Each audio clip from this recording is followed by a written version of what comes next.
5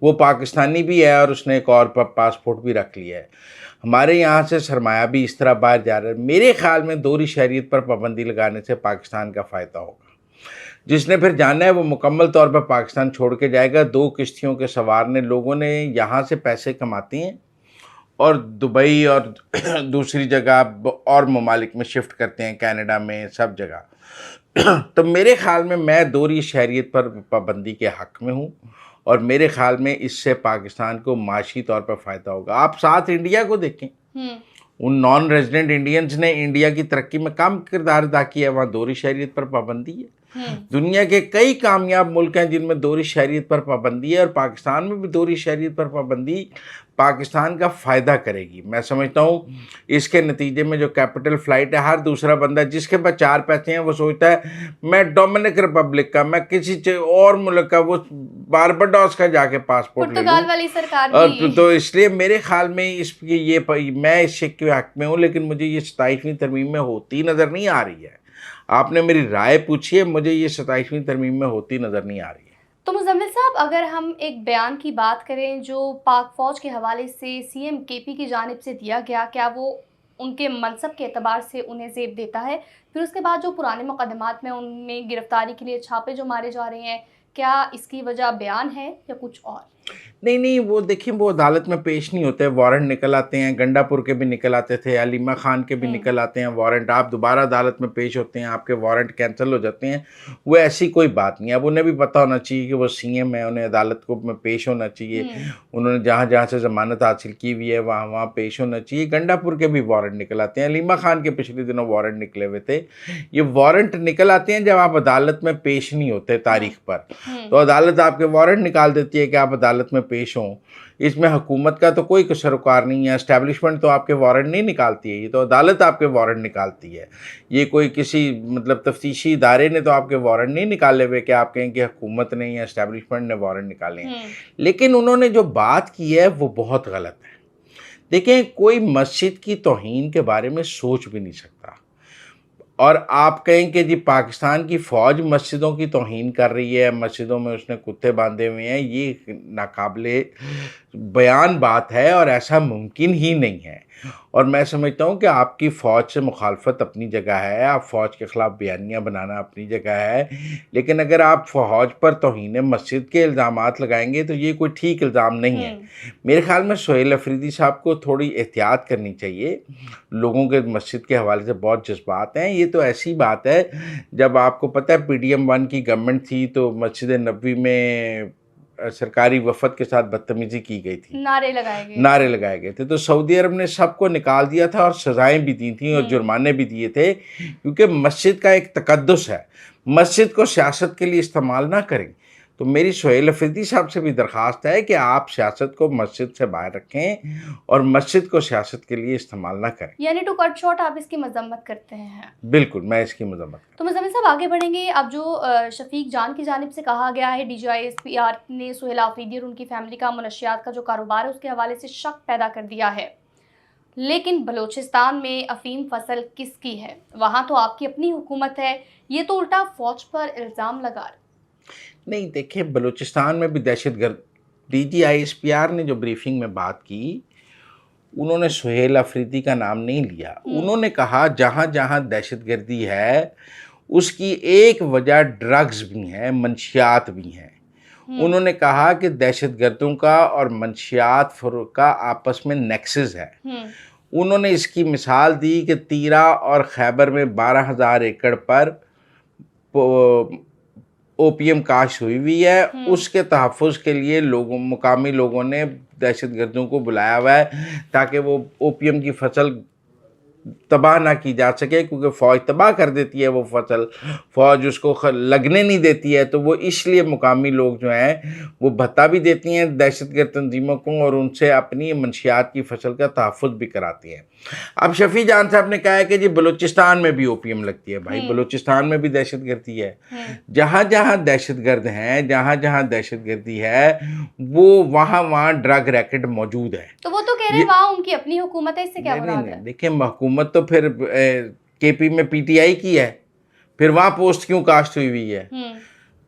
انہوں نے کوئی حکومت اور منشیات فروشوں کا نیکسس نہیں بتایا. انہوں نے کہا ہے کہ یہ دہشت گردوں کا اور منشیات فروشوں کا نیکسس ہے کہ جو لوگ مقامی لوگ منشیات اگاتے ہیں وہ دہشت گردوں کو اپنی مدد کے لیے بلاتے ہیں.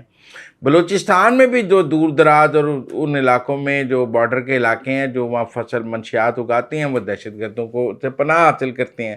دونوں جگہ ایک ہی بات ہے. یہ بھی ٹھیک بات ہے انہوں نے کہا کہ جو لوکل پالیٹیشین ہے وہ بھی اس نیکسس کا حصہ ہے. بلوچستان کا لوکل پالیٹیشین بھی اس نیکسس کا حصہ ہو سکتا ہے. ایسی کون سی بات ہے. ہاں میں شفیع جان صاحب کو یہ ضرور کہوں گا کہ وہ ان کو اب چونکہ سی ایم کے پی کے خیبر اور تیرہ سے ہیں وہ یہ کہیں کہ میں نے اپنے علاقے کو منشیات سے پاک کر دیا ہے تو ہم کہیں گے سہیل افریدی کا بڑا کریڈٹ ہے کہ اس نے خیبر کو اور تیرہ کو منشیات سے پاک کر دیا ہے. شفیع جان صاحب یہ پریس کانفرنس کریں نا کہ کے پی کے کسی حصے میں منشیات نہیں اگ رہی اور ہم نے منشیات ساری تلف کر دی ہے پوسٹ کی فصل او پی ایم کی, تو پھر تو میں کہوں گا کہ جی حکومت کی بڑی رٹ ہے اور حکومت دیکھیں نا جی کے پی کی حکومت نے منشیات ختم کر دی ہیں. پر اگر آپ کی 15 سال سے وہاں حکومت ہے اور آپ پوسٹ اور منشیات اگا رہے ہیں تو یہ غلط بات ہے.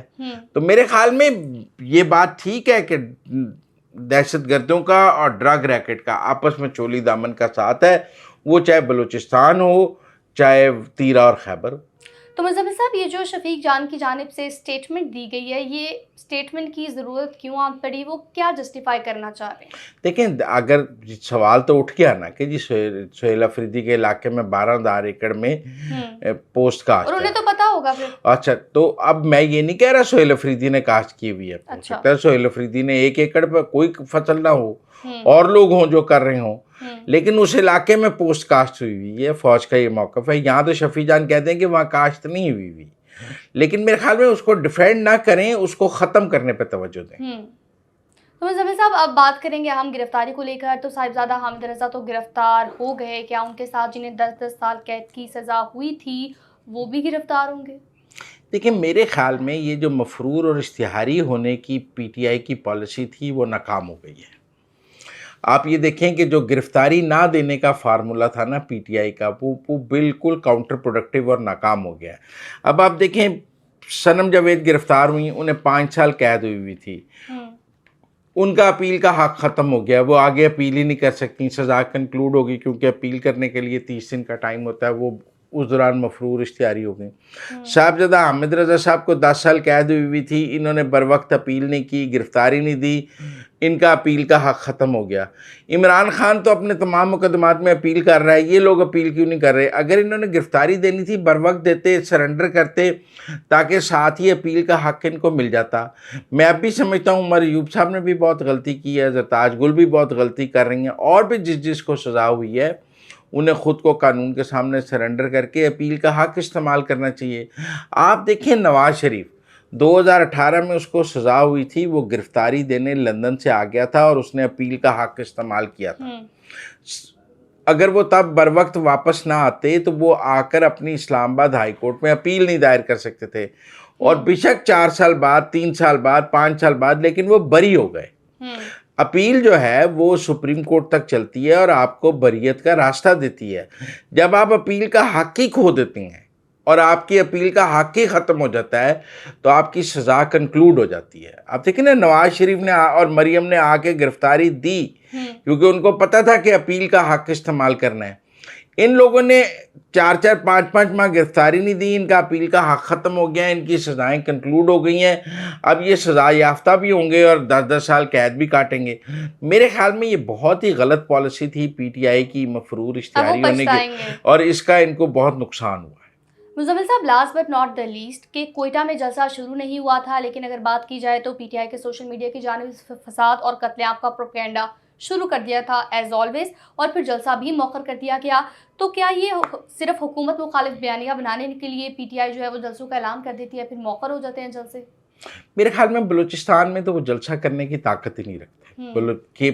بلوچستان کی پی ٹی آئی ختم ہو چکی ہے, وہاں کوئی پی ٹی آئی کا وجود نہیں ہے اب, اور میں سمجھتا ہوں وہاں اگر وہ جلسہ کرتے بھی تو BYC کی مدد سے کرتے, بلوچ یکجہتی کونسل کی مدد سے, مارنگ بلوچ کی مدد سے, مینگل صاحب کی مدد سے, وہ اور سیاسی محمود خان اچکزئی کی مدد سے. PTI تو وہاں کر ہی نہیں سکتی تھی. اور میرے خیال میں محمود خان اچکزئی صاحب نے ان کو بتایا ہوگا کہ ہم نے پچھلا جلسہ کیا ہے, اس پر خود کش حملہ ہوا ہے, لہٰذا وہاں جلسہ کرنا سیف نہیں ہے. میرے خیال میں عقل مندی کا مظاہرہ کیا ہے. ویسے تو آپ کو پتہ ہے کئی دفعہ مینار پاکستان لاہور بھی جلسہ اناؤنس کر کے مؤخر کر چکے ہیں. یہ بھی PTI کی ایک اسٹریٹجی ہے, یہ جلسہ اناؤنس کرتے ہیں اور پھر مؤخر کر دیتے ہیں. 4 دن شغل لگا رہتا ہے, سوشل میڈیا پہ ہائپ بنی رہتی ہے, پھر آپ کہتے ہیں حکومت نے اجازت نہیں دی. جبکہ میرا موقف ہے کہ جلسے جلوس حکومت کی اجازت کے محتاج نہیں ہوتے. یعنی عوام لوگ کو اکٹھے ہو جاتے ہیں, جلسہ خود بخود ہو جاتا ہے. جو جلسے اور جلوس حکومت کی اجازت کے محتاج ہوں وہ کوئی جلسے اور جلوس نہیں ہوتے. تو یعنی بس یہ عوام کو انگیج کرنے کے نئے نئے طریقے ہیں, نئے نئے بیانیے بناتے رہتے ہیں تاکہ عوام ہمارے ساتھ رہے. تو ناظرین اب تک کے لیے اتنا ہی. آپ دیکھتے رہیے مزمل ساوردی official YouTube channel. Like share subscribe ضرور کیجیے گا, فیڈ بیک سے بھی آگاہ کیجیے گا.